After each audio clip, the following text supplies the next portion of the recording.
Hello everyone, welcome to Seagulls TV for our team selection video ahead of our big rivalry clash with Port Melbourne out of North Port Oval on Saturday. And joining us as always is football manager Chris Dixon to take us through all the selected sides there. And Chris, thanks very much for joining us. Always great to take on the old enemy in the borough.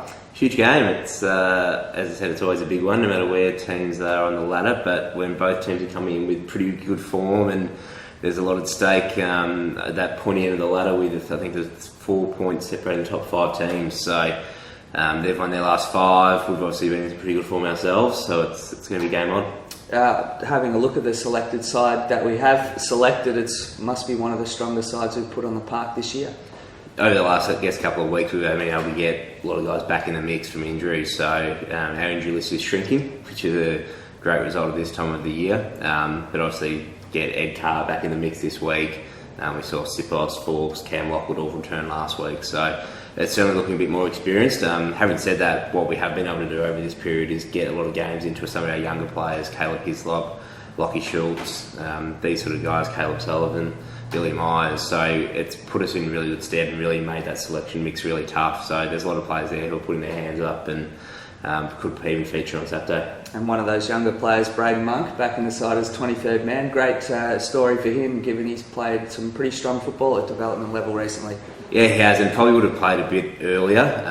We sort of had our 3 designated games where we had the Western Jets kids, and I reckon they've taken place over the last 6 weeks or so. So it's probably been a bit disruptive in terms of him coming in, but he's certainly going to be coming in. I think the conditions are going to suit him. Sort of the ball's going to be on the ground a fair bit. It's going to be pretty windy, pretty wet by the look of it. So just expecting him to do what he does week in, week out at development level, which is crack in hard and getting nice and low and hard for the ball. So looking forward to seeing him in action, and hopefully it's a good day for him. And a little bit of a milestone this week. Ace Cordy plays his 50th game for the club. This week obviously he spent a lot of time at the Bulldogs, but coming off the back of probably one of his best games of the year, I'd say, on the weekend as well. Yeah, it was really good on the weekend, Ace. So he was his match-up down there was a great result for us, and he looks really dangerous, and also has the ability to sort of get it up to the ground and obviously run around when he goes into the ruck. So nice little achievement for him. It's certainly been one of those guys we talked about previously.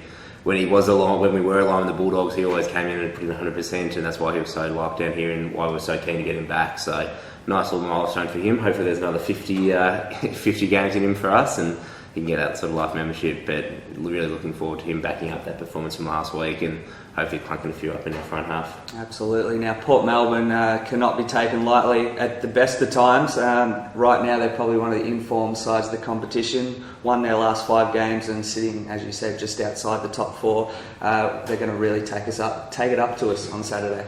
Yeah, probably only Collingwood's probably had a better run. I think the Pies might have won 7 or 8 in a row now, but Port have been certainly up there with their form recently. Had a really good win against Sandy. Probably the scoreboard flooded them a little bit in the fact they had a lot more scoring shots and a lot more inside 50 entries.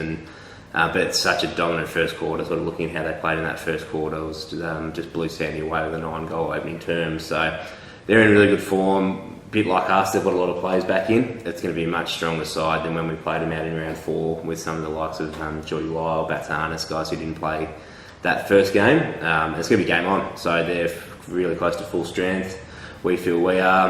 At their home ground, it's a huge challenge. So it's a great, hopefully great advertisement for VFL football. 2 proud standalone clubs going at it, and I'm sure it's going to be a really high standard and really ferocious football. Absolutely. Now, if you can't get out there on Saturday, the VFL website will be live streaming the game from 2 o'clock, so just jump on vfl.com.au and you can follow us live there, or of course through our social media accounts, Facebook, Twitter and Instagram as well. Thanks very much for joining us, guys, and we'll see you out there at North Port Oval on Saturday.